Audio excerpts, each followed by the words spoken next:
Hey, yup. Hey, yup. This is a IUGIS show. It's the IUGIS show. Yup. Ring, ring, ring. Ring, ring, ring. What is your specific way? Today, we're going to take a look at the way. And I'm talking about way with a capital W. This is how Christianity was first described. The way. This is how Miyamoto Musashi describes his way of the warrior with a capital W. This is how one should think about the certain way in which they live. How do you perfect or polish your specific way for your craft?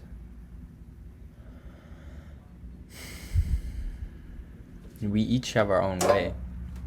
There's a way of the carpenter, to use more of Miyamoto Musashi's thinking from the book of the Five Rings.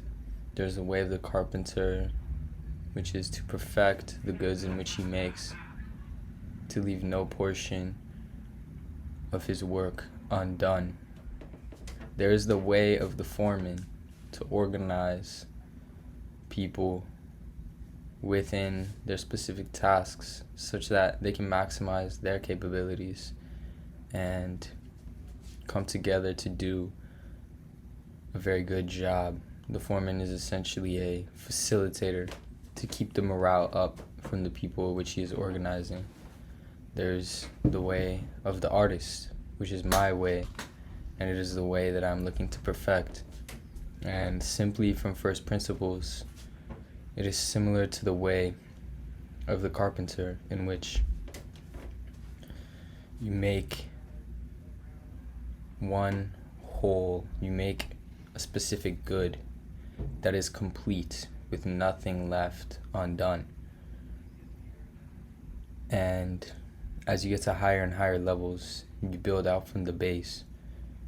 How do you put yourself in the certain headspace that you need to be focused enough to create that specific whole? And that's something I'm going to talk about today, because this morning and even now, as I'm recording this podcast here, my mental state is not one of focus. There are a lot of things going on in my mind. I am, a bit agitated and such. And we're going to explore that. And other levels of the way of the artist, which I took a lot of things from the way of the warrior. Some of these ways are, how do you stay healthy such that your spirit is strong, which enables your body to perform at maximum productivity?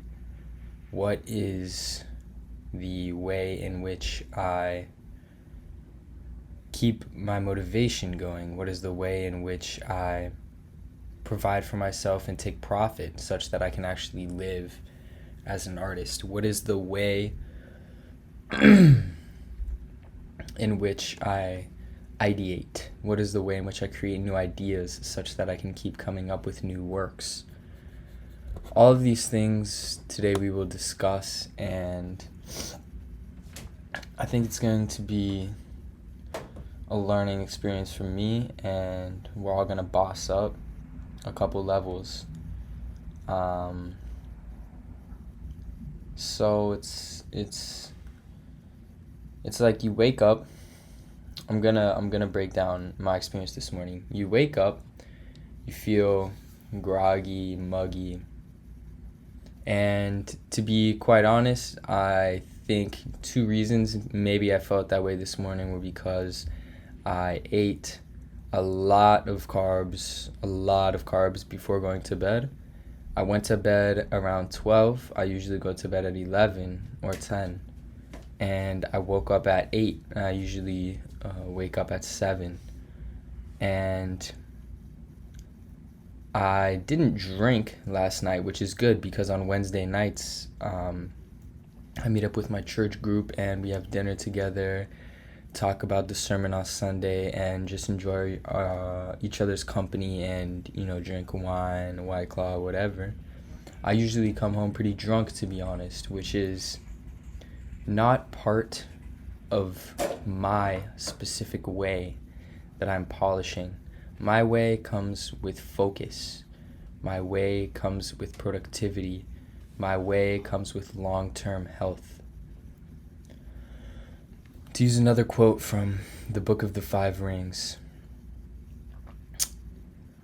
the master of the long sword is a master of the world. And to put this into perspective, what that means for us, what that means for you and I. The master of the long game, the master of the long term, is the master of their own world. The master of the long sword is the master of strategy. The master of the long sword is a strategist. So too, the master of the long game is a strategist.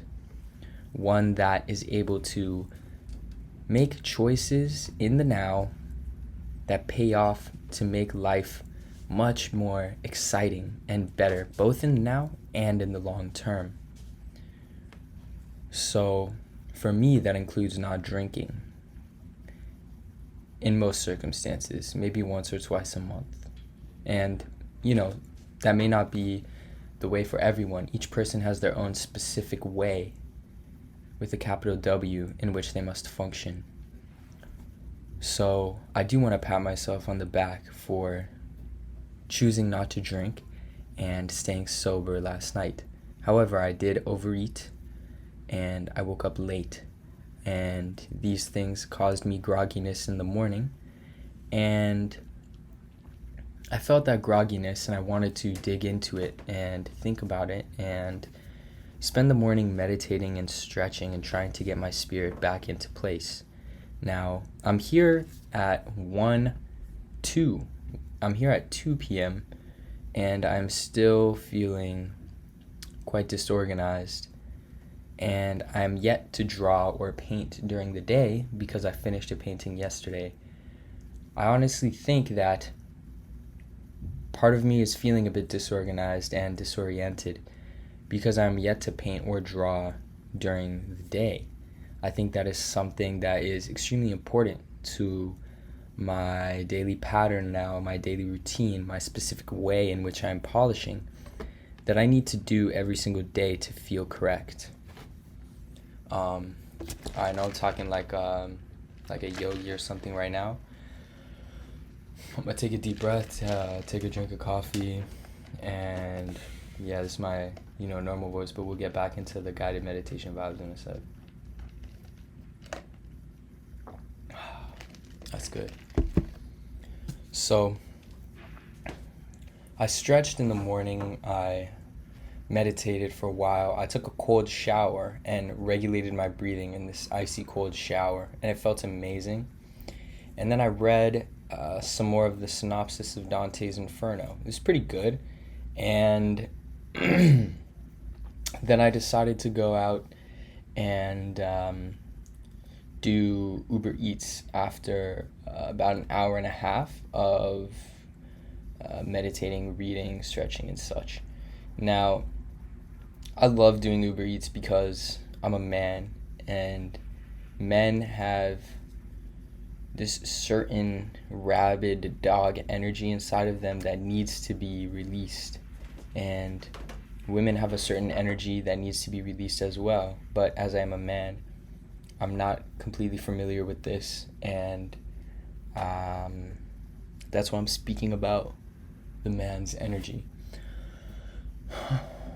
So for me as an active male, I need to get that out. So I love doing Uber Eats, biking around the city, getting paid for it, and, just generally being active before I come back and do a second bout of work, which is where I am now.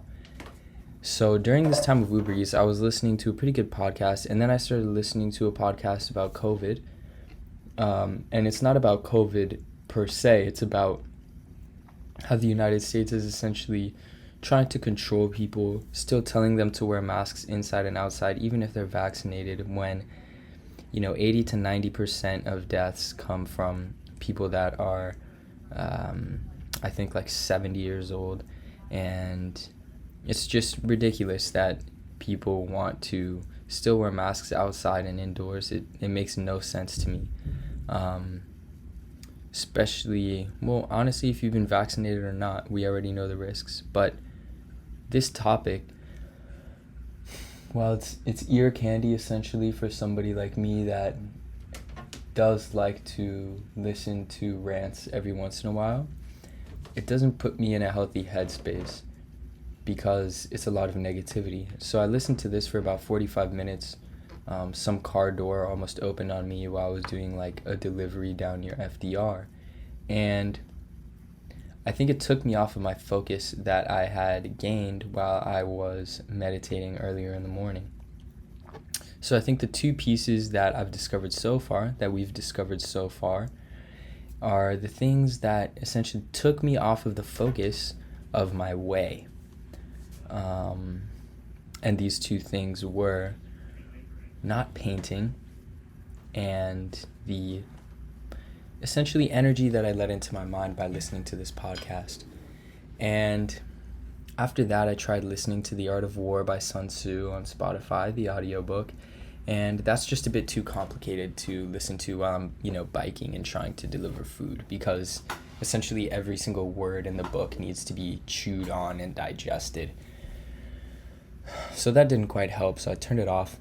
And then I finished the delivery, and then I came back here, and I'm still trying to essentially get back into the groove of my way. Now, I know a couple things in the specific way of the artist Lucas Lovejoy that I need to add, behaviors that I need to live by that I'm not doing because it's very difficult and it's hard for me to break habits. The first is, of course, drinking unnecessarily. I don't need to drink to get drunk. I'm already very extroverted, and my goal is to not have inhibitions in life when I'm sober. So I don't need to be drinking just to lower my inhibitions. I think I said a second thing, but I forgot. Yes. The other thing is essentially going out and getting entangled with women that I don't want to have a relationship with. This is something I've struggled with for a very long time, and I've talked about in many episodes. But I essentially want to learn how to be disciplined and whole in the space of my love life as well. I'm looking for a long-term relationship. I'm not looking for something short that doesn't fulfill me as a sentimental person that really values loyalty, trust, intimacy, and all of those sorts of things. So I'm looking to essentially add those things to my way. A third thing, I really know that just looking at TikTok and social media and things, not for everybody, but for me, lowers my focus and my ability to be productive. So I'm slowly moving away from those things as well. Other than that, I'm very thankful for the discipline that I do have in the hours of work that I'm able to put in every single day. So, just this is a mental bookmark for me, but essentially we have drinking unnecessarily, not needed. Drawing and painting every single day, needed. Getting entangled for no reason, not needed. Waking up at around 7 or 6, needed. Doing the painting in the morning, needed. So this is giving me a very good sort of vision of my way here, and I'm very close to a way that I'm happy with. But of course, there are some things to be tweaked. Now, some other things that I would like to continue to tweak. How many of us, I do this, how many of us read things about strategy, hear amazing biographies, hear stories about the conquerors, the true winners, and take in some of the information and then don't necessarily add it to our lives. I want to be the consummate long-term strategist, and I feel that sometimes I go into things not thinking or planning as much as I could. And that makes me think, how much could I really improve myself by thinking before my actions and meditating on them? Because, if you're listening to this and, whoever of you are, thank you, because you're essentially just listening to me monologue. But we're here because we want to be the best. There's something inside of us that loves challenge, that loves pain and suffering, because it makes us stronger and it makes us able to do more things. So we're looking to trim the fat off of our lives and continue to become more and more productive until we are at a space where we are happy and we can continue just grinding naturally, because the grind never stops until we die. Another sip of coffee. Tastes pretty good, yeah.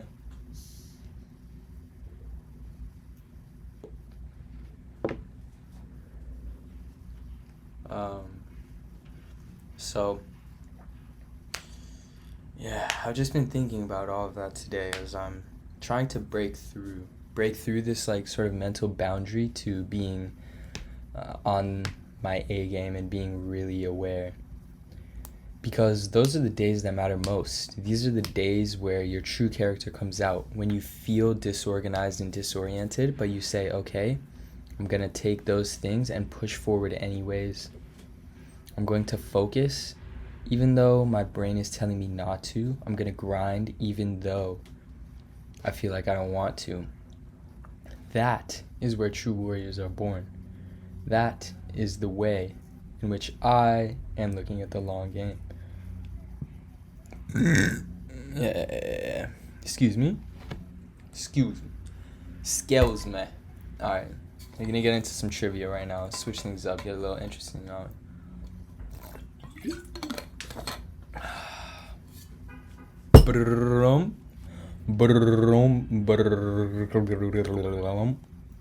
It's time for interesting facts with Ayukis. What's up, y'all? So today we got some real cool stuff coming out. I want to tell you guys about the Halothurians. What are Halothurians? Deep sea creatures, mostly sea cucumbers. Sea cucumbers are freaking crazy, man. They're wild. Sea cucumbers have animals that live inside them sometimes, in which they provide shelter. They sometimes have animals that live on the outside of them, which eat parasites off of them. So it's a win-win. They also break up the essentially terrain on the sea floor, so that it's like turning over soil, like microorganisms in a farm. And then also I'm forgetting what it's called here, but one of the most poisonous creatures or venomous creatures, I never know the difference between the two, in all of the world is I think it's a sea cone, and it shoots out venom from this tiny little spine like super fast, and it's like a cigarette snail, and yeah, it can kill people in like 2 minutes or something. It's crazy. So that is the Holothurians.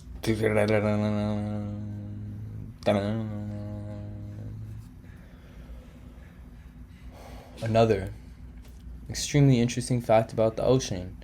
Did you guys know that seaweed is actually not a plant because it doesn't have roots? Seaweed does not have roots. Seaweed is also responsible for 90% of oxygen creation on the whole earth. That's crazy. Think about that. We always hear, oh, trees. Well, guess what? Land plants only produce 1 to 2% of the oxygen on Earth. That's insane. Seaweed is also responsible for up to 80% of the mass of greenery on Earth. That's just mind-blowing. I had no clue. And now I want to read you guys this really dope quote from this lady, Marina Abramovich, who did this wild live performance. If you guys don't know who she is or haven't looked her up, you should look her up right now. Marina Abramovich. She sat for, I think, like half a year every day or 3 months every day for 8 hours at this table after doing 3 months of preparation. And people would just come up and sit across from her. But the only 2 rules were that they couldn't talk to her and they couldn't touch her. And here's this really interesting quote from her. For the first 3 months, which is, she's talking about her artist residency program, I place each student at a table with 1,000 pieces of white paper and a trash can underneath. Every day, they have to sit at the table for several hours and write ideas. They put the ideas they like on the right side of the table. The ones they don't like, they put in the trash. But we don't throw out the trash. After 3 months, I only take the ideas from the trash can. I don't even look at the ideas that they liked, because the trash can is a treasure trove of the things they're afraid to do. The things they're afraid to do. That's wild. Because when I'm thinking about polishing and sharpening my way, it's essentially going through the things that I'm afraid to do. What are the things I'm afraid to do? I'm afraid to try at full confidence in a 5-on-5 basketball game because I've been hurt many times in the past from that. I'm afraid to have deep relationships because I've been hurt many times in the past from that, specifically deep romantic relationships. I'm afraid to... I don't even know what else. Those are the 2 biggest things that I know. I'm also afraid to smoke weed because of the paranoia that comes with that. It's the deep thinking that comes from the paranoia of smoking that turns me off. But something that I've been thinking about after I heard Joe Rogan say this, because I've been thinking about this too, is if I'm having that deep paranoia, there's something in my brain that is already like that when I'm sober. Why would I be having these paranoid thoughts about things inside my brain if I didn't already have them in some sort in my lower consciousness when I was sober? They wouldn't be rising to the surface. So I've had many times where I thought I should be able to break through this paranoia and essentially understand what's going on inside of my head such that I can come to a place of relaxation. But the pain is very great, and that made me stop smoking. I heard Joe Rogan saying that he had the same thought. When he smokes, he gets very paranoid, but he likes it because it allows him to introspect at a great level and think about the things that are deep in his consciousness and wonder why they are there. That's exactly what I was thinking. And it did make me feel very good, because there's something about the most successful people where they push through the difficulty and the pain because those are the things that bring you to the greatest version of yourself. This is the polishing of the way in which you must be unafraid to continue to polish. You must be unafraid to polish off the things that are so dirty that they're dark and you try to ignore them. Those are the things that we do last. But these are the things that we need to focus on. These are the things that we need to push through and look at and dissect in a cold, strong, strategic manner, and also in a warm, loving, and kind manner. To have both, to have balance when we're looking at our deepest part of ourselves. Something that I thought recently while I was meditating was, what if the deepest fears I have about myself, essentially that I'm unworthy of love, what if these things are not true? They're simply an illusion, and they're just my deepest fear, because I love being loved. I love true relationships. I love strength, and I love essentially coming together with somebody. Now, that had never occurred to me before, that my deepest thoughts could possibly be an illusion. And that's amazing. I had always assumed that they were true, and that was why I had the fear deep down, because it was true, and I, somehow knew it in the back of my head. But over the past, since I had that thought a while ago, it's come up a couple times, and I think there's a lot more depth to it to be explored, especially if you guys think about it. Think about your deepest fear. Take a couple seconds and pinpoint that. Just try to do it right now. And if you haven't done that yet, well, it's because you haven't spent enough time in silence with yourself yet to become aware of what your deepest fears are. And as you become acquainted with them,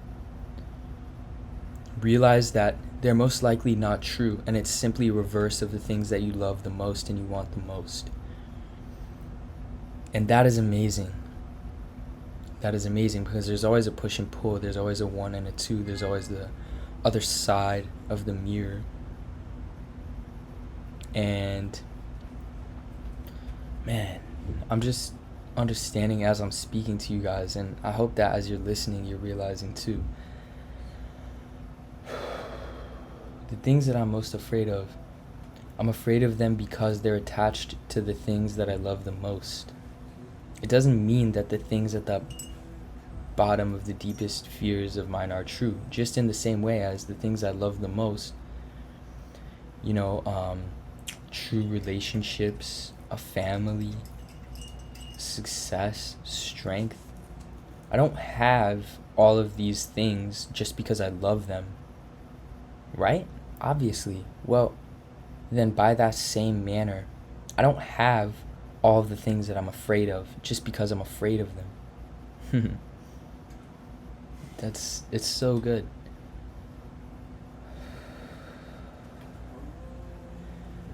Because once you get down, you peel back all the layers of an onion. Well, what's in the middle of an onion? Nothing. Peace, a void, blank slate. It's the same with us.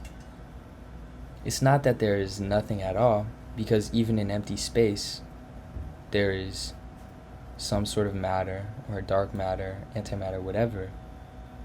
There are things that are bottom and elemental, in my belief, of a human. But once you get down to the core, once you break down all the way to the bottom, there's just peace. There's just silence. There's just void. There's just rest. There's just relaxation. There's just love. There's just love. Think about that. How many times have you heard that? Oh, the universe consists of love. Well, what if that's because it's true? What if the bare necessities of life will come to you? One of my all-time favorite songs. And on this wave, the bare necessities of life will come to you. Another song that I just love is I Just Can't Wait to Be King. And since I'm 22, it's okay for me to be singing that song right now. But I need to have a space, I need to have a point where I actually do become king. What is the yes, I just can't wait to be king. That's awesome. I know I'm on the way. I visualize what my future is going to be, and it's super exciting because I'm playing the long game. I'm polishing my way. I'm mastering my way, and I will become king. But what is that point when I do become king? And right now I've designated a certain goal, and everybody should have their own goal. And I want to say that it's not just about money for me, but it's very simple to choose goals of when you feel that you will become accomplished to the level of being a king with monetary milestones. And for me, that's when I make 60,000 in 6 months.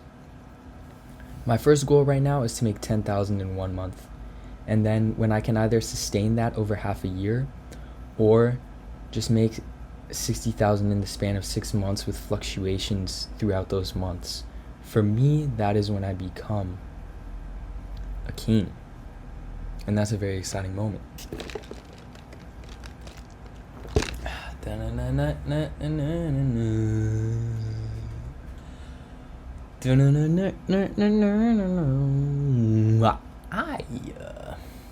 Alright. Couple more interesting facts over here. And so you guys gotta look this up right now. It's called the Magna Pinna squid. One of the craziest squids I've ever seen.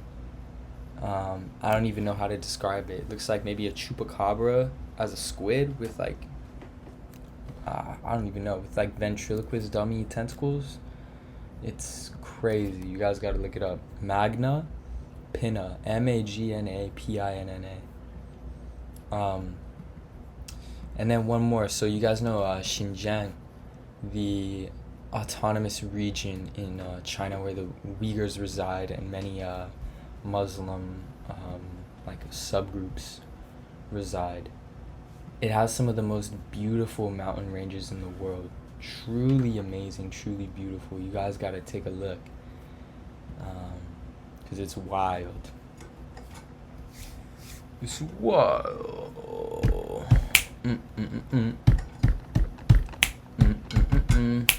Yeah. Alright, everybody. What you heard right now? That's the Ayukis Show. Episode 23. Talking about the way.